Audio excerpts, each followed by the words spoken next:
Erik Lane met his wife, Kimmy Lynn, when they were teenagers in 1996. They were introduced by her older brother, his best friend. Like a lot of young couples here in our community, they started their family while they were young. Erik was a devoted dad from the start. Family had always been important to him, and he had always been his younger sister's greatest protector, so being a dad was a natural fit. Soon they were a family of 6, surrounded by their extended family on both sides. The two of them raised 4 beautiful kids and were blessed to be grandparents to 3 at a young age. Erik's mom, Kaylin Blossom, and his dad, Ernie Lane, were no longer together by the time Erik and Jimmy Lynn had their family, but both parents were still active in his life until the passing of his mom in 2021. Erik's mom, Kaylin Blossom, lived in Tahlequah, but her family's home community is Locust Grove, and she's buried there. Her ancestors were Blossoms, Leaches, and Chewies. I first heard of Erik when he went missing around July 18, 2025. His life had taken some tough turns in the last couple of years. He was struggling with alcoholism, and though he kept working doing tree service, he was homeless. He and Kimmy Lynn had separated but remained close. He kept in touch every couple of days. She was still the person listed as his medical contact. The last time they spoke, he was considering rehab and excited about a new grandbaby. He was his normal protective self.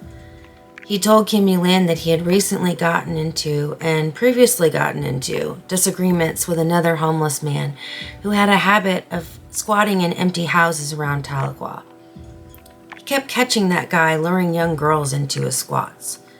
And Erik was always that guy who would step up and protect a vulnerable female. From his little sister heading into foster care to vulnerable young girls who were at risk and being lured by a predator, Erik didn't ever look the other way.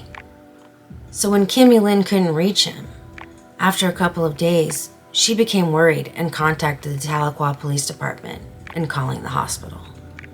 And this is where the story becomes all the more confusing and disturbing for a Cherokee family searching for their loved one. First, the issue of jurisdiction. Many Cherokee Nation citizens may be shocked to hear that Cherokee Nation marshals have no jurisdiction in the city of Tahlequah. This is probably all the more shocking to at-large Cherokee citizens due to the media surrounding the McGirt decision and the U.S. Supreme Court upholding our reservation boundaries and sovereignty, ruling that citizens of the 5 tribes living in Indian Territory are to be tried and held by their own tribal nations. And this is usually the case. But not in Tahlequah, the capital city of the Cherokee Nation. Second, the epidemic of missing and murdered Indigenous people. You would think that Cherokee Nation would have a special office to handle these cases. A recent missing person case in the Qualla boundary prompted the EBCI to publicize the missing person and organize a search for him. He was later found alive. Here in Tahlequah, there was no statement about our missing relative, Erik Lane. There were no posts circulated on the Cherokee Nation social media. Anything gaining any social media attention came from the family, working with Oklahoma MMCP groups. The Tahlequah PD did post something on their Facebook page. People were directed to contact the detective in charge. Kimmy Lynn had been calling him with tips from people for days, and he never returned her calls.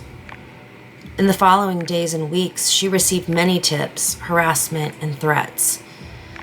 In the beginning, the family was following up on every lead. At one point, a woman offered to meet them, saying that she knew where Erik was, but that she wouldn't meet them if they brought the police. Desperate to find Erik, Kimmy Lynn met with the woman. The woman tried to lead her into some woods and told her she was a psychic, that Erik was with her and telling her where to find him. Kimmy Lynn got a weird feeling and left, but she did leave yet another message for the Tahlequah PD detective in charge of the case. As always, she attempted to pass these tips on to Tahlequah PD. But as I said before, The detective never returned her calls, meaning they never followed up on any of the leads, harassment, or threats she and other members of the family were receiving, presumably from homeless people who knew Erik and what had happened to him. While a lot of these homeless folks often hang out down at the park downtown, Erik had found a shed behind a business on Downing, and that was where he slept and kept his clothes. Erik was last seen on security cameras at a business on Downing. Erik's shed behind a business on Downing was just down the street from Cherokee Nation Hastings Outpatient Clinic, between the clinic and the river park downtown. If you aren't familiar with Tahlequah, this is a relatively short distance from Erik's shed in either direction. A car would not be required to either move his body from the shed to the clinic or to carry his clothes down to the river.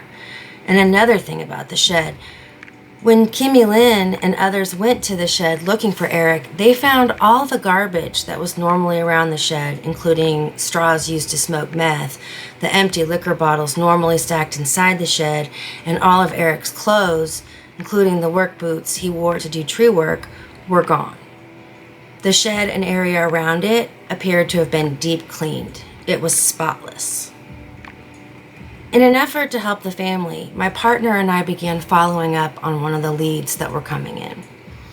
The tip was that a bunch of buzzards were circling around the pawn shop on Muskogee. We found no sign of Erik, but we did see some shoes hanging from a wire that Kimmy Lynn said looked like the ones she had seen in his shed, the shoes he wore when doing tree work. Kimmy Lynn was still trying to get the detective to call her back, with no luck. Erik had been missing for a couple of weeks at this point, and with the summer heat, the family was fearful he would never be found. I was over at the tribal complex to get a new ID, so I decided to stop over at the marshal office to see if they could possibly help. And while they were very kind and helpful, the deputy reminded me that they have no jurisdiction over the city of Tahlequah. But he would reach out to the Tahlequah PD as a courtesy and ask them to call me or Kimmy Lynn so we could hand over screenshots of the tips, harassment, and threats. To my knowledge, she was never contacted by the Tahlequah PD about the tips, harassment, and threats. I know I was never contacted either. Instead, approximately 1 month after he disappeared, Erik was found dead close to the Cherokee Nation Hastings Outpatient Clinic. The autopsy results have yet to be released, but Erik's family say that from what they were told after the police found his body, there were signs of foul play. Though Erik was Cherokee and founded our Cherokee Nation Hastings Outpatient Clinic, the investigation was handled by Tahlequah PD and the state of Oklahoma. And there was no mention of Erik on Cherokee Nation websites, social media, or its newspaper, the Cherokee Phoenix. If you attend any Cherokee Nation holiday functions downtown around the courthouse, you will see the pavilion that is usually sheltering a number of homeless folks, many of whom are struggling with meth addiction. Tahlequah residents know all about this. It has affected the ability of families and kids to visit the beautiful park by our beautiful river. Drug paraphernalia, garbage, and at one point, a few days after Erik Lane went missing, all of Erik Lane's clothing littered the area. But don't worry, those folks will be ushered out of the area and given orders to stay out of sight during holiday weekend. And the following Monday, they will be right back. And I am willing to bet some of them know what happened to Erik. Meth does not have a grip on every member of the Tahlequah homeless population. And I'm not one to villainize the homeless or addicts. But the nature of meth is that it makes normally kind folks willing to do awful things. It makes them feel energized, less need to eat, the ability to stay awake longer, an increased level of paranoia. The kind of increase in energy and paranoia that can lead to frantic cleaning of a crime scene if they were working together. The kind of energy to carry a body several blocks if they were working together. Imagine how it would look to passersby on Downing, seeing a couple of people carrying a limp man a few blocks down Downing at night. It would look as if they were carrying their buddy to the hospital or home after too much fun on a night out. One tip that came into Kimmy Lynn's phone said that he had been lying outside his shed, foaming at the mouth, while they stepped over him to get into the shed and party. That they saw him laying like that for hours while the party kept going.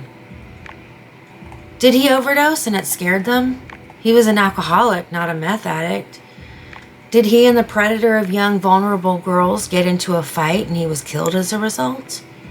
Was he dying at the shed with foam coming out of his mouth while everyone partied, as one tip said, and then carried over to Hastings? This we do know. His shed was cleaned inside and out, and his clothes were carried down to the river and scattered along the banks. Such a move would make it harder for a canine search, had the police cared enough to do one. The quote-unquote psychic was not leading Kimmy Lynn to Erik's body in those woods where they met up. And as I write this, Cherokee Nation has not even mentioned his name. Not that he was missing, not that he had been found, not to express sadness at the loss of Erik to his family and friends, or to encourage anyone who may have seen something on Downing around that time to contact the Tahlequah PD. Maybe they don't want to publicize the fact that our marshals are not duly deputized in Tahlequah, that our citizens do not enjoy the protections of the McGirt decision in our tribe's capital city. I don't know their motivation. All I know is that a couple of days after I was asked to cover local MMIP cases for Cherokee 411, Erik went missing, and the posturing and performative concern the tribe normally shows for the MMIP issue is nowhere to be seen. Erik deserves better. His family deserves better. The silence is deafening. If you go missing in Tahlequah as a Cherokee citizen, will they look for you? Will they look for your loved ones?